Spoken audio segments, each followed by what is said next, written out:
सुभानपुरा कुंथुनाथ देरासर के पास खुली कांच में गिरी भैंस को भारी मशक्कत के बाद फायर ब्रिगेड के लश्करों ने बाहर निकाला। एक और सेवा सदन शहर की तमाम बरसाती कांच की सफाई हो जाने का दावा करता है। ऐसे में प्री मॉनसून कार्यवाही के तहत खुली कांसों को बंद करने की जिम्मेदारी भी वीएमएसएस की है। सुभानपुरा विस्तार स्थित कुंथुनाथ जैन देरासर के पास खुली कांच में भैंस गिर गई थी, जिसे वड़ीवाड़ी फायर ब्रिगेड के जवानों ने भारी मशक्कत के बाद बाहर निकाला। लोगों का कहना है कि वीएमएसएस के प्री मॉनसून कार्यवाही के तमाम दावे खोखले हैं। इस खुली कांच में बाइक सवार या कोई बुजुर्ग भी रात के अंधेरे में गिर सकता है।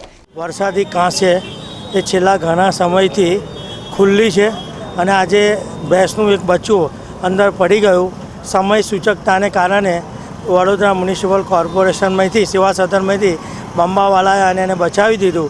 વહેલામાં વહેલી તકે આને ચારે બાજુ ચાર રસ્તા છે, એક્સિડન્ટનો ભય છે અને ગાય ભેંસ અહીંથી જતા આવતા હોય છે, તેમજ ટ્રાફિકનો અવર જવર ઘણી રહે છે।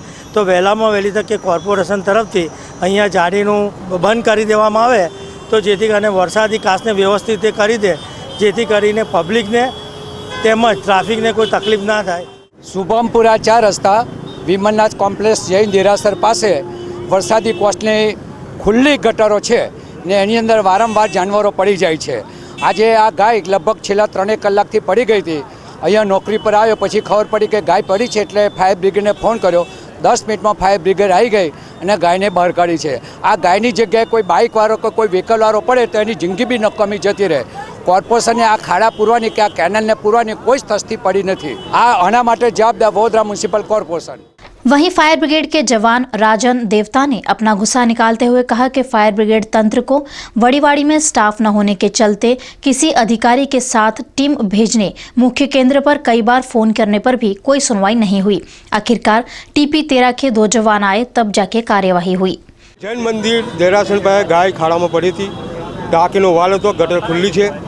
अहीं स्थળ पर આવવાથી કંપોઝ પાસમાં કચરામાંથી બે દાડાથી ગાડીઓ ત્યાં પાણી નાખા કરે છે। અહીંયા સ્ટાફ 2 જણ હતો વડીવાડી ફાયર બ્રિગેડમાં, એક જમાદાર ને 2 માણસ।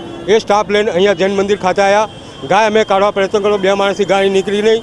ફરી સ્ટાફ માગ્યો દાંડિયા બજારથી, ગુંદર સાહેબને જાણ કર્યું, ઓપરેટર કદમને વાત કરી। એ ભાઈ ફરી સ્ટાફ ટીપી 13થી જાણ કરી, ટીપી 13થી માણસો આવ્યા ત્યારે ગાય નીકળી। ગાયની હાલત હોય હમણાં નાજુક છે।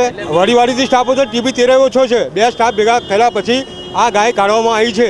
એ તો આ જનતા જનાદર પબ્લિક હોય મદદ કરી તો ગાય નીકળી। સ્ટાફ ક્યાં ગયો?